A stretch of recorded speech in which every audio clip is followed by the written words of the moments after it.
அனைவருக்கும் வணக்கம். Nelson Mandela அவருடைய வாழ்க்கையை பத்தி தான் இன்னைக்கு பார்க்க போறோம். 1978 இருந்து 1982 வரைக்கும் நெல்சன் மண்டேலா அவர்கள் ராப்சன் ஐலாண்ட் அப்படின்ற சிறைச்சாலையில இருந்தாங்க. அந்த சிறைச்சாலை ரொம்ப கொடுமையான சிறைச்சாலை. நிறைய கல் உடைக்கிற வேலை, அந்த வேலை, இந்த வேலைன்னு சொல்லிட்டு நிறைய விஷயங்கள் இருக்கும். அந்த சிறைச்சாலைக்கு 19 வயசுல ஒரு பையனை வேலைக்கு அமர்த்துறாங்க. எதுக்காக அப்படின்னா, அந்த சிறைச்சாலையில் இருக்கக்கூடிய சிறை கைதிகளை பார்த்துக்கிறதுக்காக, அவங்க மேற்கொண்டு எதுவும் தவறு செய்யக்கூடாது அப்படின்றதுக்காக. அப்போ தென்னாப்பிரிக்கா முழுவதுமே ஒரு விஷயம் இருந்தது, பிரிவினைவாதம் அப்படின்ற விஷயம். அதுக்காக தான் அவரும் சிறைக்கு போனார். அபார்தீட் அப்படின்றது அதனுடைய பெயர்.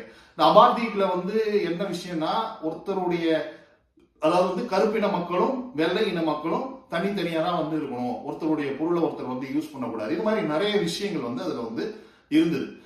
ஆரம்பத்துல நம்மளுடைய சிறை காவலர், அதாவது அவருடைய பேர் கிறிஸ்டோ பிராண்ட் அப்படின்றது அவருடைய பெயர். இந்த கிறிஸ்டோ பிராண்டும் நெல்சன் மண்டேலாவும் ஸ்டார்டிங்ல கிறிஸ்டோ பிராண்ட் ரொம்ப கடுமையான ஒரு விதிகளோடு தான் நெல்சன் மண்டேலாவை அணுகியிருக்கார். ஆனா இந்த 4 வருஷத்துல நெல்சன் மண்டேலாவும் அவர்களும் ரெண்டு பேருமே, கிறிஸ்டோ பிராண்டும் நெல்சன் மண்டேலாவும் நிறைய விஷயங்களை பேசுறாங்க, நிறைய அரசியல் பத்தி பேசுறாங்க. ஈவன் தோ அவங்களுடைய ஃபுட்டை கூட ஷேர் பண்ற அளவுக்கு ஃப்ரெண்ட்ஸா மாறிட்டாங்க. இவ்வளவு பெரிய விஷயம் பாருங்க. இந்த ஃப்ரெண்ட்ஸா மாறினது இல்லாம இந்த 4 வருஷத்துல நெல்சன் மண்டேலா அவர்கள் ஒரு வாட்டி அவங்க ஒய்ஃபுக்கு லெட்டர் எழுதுறாரு. அந்த லெட்டர் ஒய்ஃப் கிட்ட போய் சேரணும். இதை கிறிஸ்டோ பிராண்ட் கிட்ட கொடுத்து, இந்த லெட்டரை என் ஒய்ஃப் கிட்ட சேர்த்துரு அப்படின்னு சொல்றாரு. அந்த ஒய்ஃப் கிட்ட லெட்டர் கொடுக்கறது கிறிஸ்டோ பிராண்ட் அப்படின்னு தெரிஞ்சதுன்னா அவருடைய வேலைக்கே பெரிய பாதகம் ஆயிடும். பிராண்டுடைய வேலைக்கே பாதகம் ஆயிடும். அதை தாண்டி அவருக்கு தண்டனை கிடைக்கும்.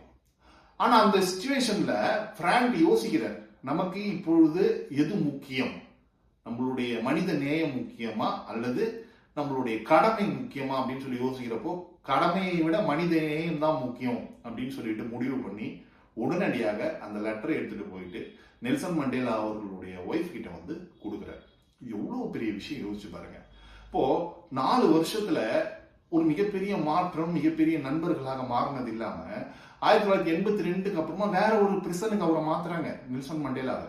அந்த இடத்துலயும் பிராண்ட் அவருக்கு சப்போர்ட் பண்ணி தராரு. நெல்சன் மண்டேலா அவர்களுடைய இறப்புல பிராண்ட் கலந்துக்கிறாரு. கலந்துட்டு, இவர் என்னுடைய சிறைக்காரர், என்னுடைய நண்பர், என்னை மனிதனாக்கியவர் அப்படின்னு பிராண்ட் ஒரு வார்த்தையை சொல்றார். எவ்வளவு ஒரு அர்த்தம் பொதிந்த வார்த்தைகள் பாருங்க. எதிரியை நண்பனாக மாற்றுவது அப்படின்றது சாதாரணமான விஷயம் கிடையாது. நம்மளாம் எப்படி இருக்கோம் அப்படின்னா, எதிரியை உருவாக்க தெரிஞ்சிருக்கோமே தவிர எதிரியை நண்பனாக்க தெரிவது கிடையாது.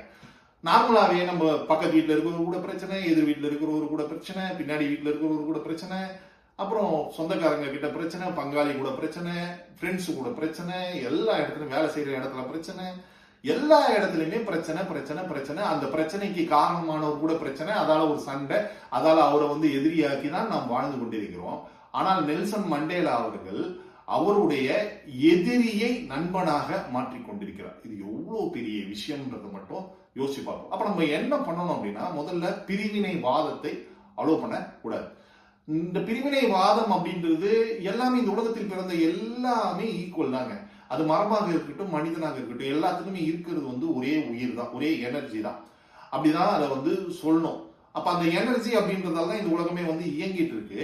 இப்போ அந்த மனிதர்கள் அப்படின்றவங்க கொஞ்சம் ஓரளவு ஞானம் படைத்தவர்கள், 6 அறிவு இருக்குன்னு பேசுறோம். இந்த ஞானம் படைத்த மனிதர்களுக்கு இடையில் பாகுபாடு தேவை கிடையாது. எல்லாரையுமே ஒரே மாதிரி நினைப்போம். என்னை போலதான் அவரும் சொல்லிட்டு நினைப்போம், அவரை போலதான் நம்மளும் அப்படின்னு சொல்லிட்டு நினைப்போம். இப்படி இந்த எண்ணம் வந்துடுச்சு அப்படின்னாலே ஆட்டோமேட்டிக்கா நம்ம யாரையுமே எதிரியாக மாற்ற மாட்டோம், யாரையுமே எதிரியாக பார்க்க மாட்டோம்.